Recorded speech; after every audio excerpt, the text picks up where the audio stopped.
Kaixo, Beñat naiz, BPX-eko soroslea eta bideo honen bitartez azaldu nahi dizuet 0 eta 1 urte bitarteko haur bati kontrako eztarritik janaria edo jostailu bat joaten bazaio zer egin dezakegun. Lehenik eta behin lasaitasuna, oso garrantzitsua da lasaitasun puntu hori izatea. Aurra hartuko dugu eta lasai ahoa irekiko diogu. Bertan, objektua, janaria edo jostailua duen ikusiko dugu. Oso argi ikusten badugu bertan dagoela, behatza sartu eta ateratzen saiatuko gera. Oso barruan dagoela ikusten badugu, ez dugu behatza sartuko, barrorago sartu dezakegulako objektu hori. Aurra buruz bera jarri, lepoa finkatu eta ahoa irekiko diogu, erdiko behatzarekin. Posizio honetan jarrita, burua bera duela, 5 golpe emango dizkiogu.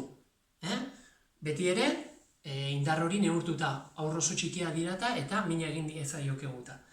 Orduan, horrela jarri, 5 golpe eman, bizkarrean, eta normalean objektua bota egingo du. Egoera pixka larritzen bada eta objektua botatzen ez duela, golpeak ematen jarraituko dugu.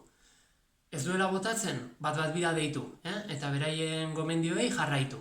Labur bilduz, lasaitasuna, ahoa ireki, objektua non dagoen ikusteko, aurra buruz bera jarri, ahoa ireki eta kolpeak emango dizkiogu. Egoera larritzen bada, bat bira deitu eta beraien gomendioei jarraitu.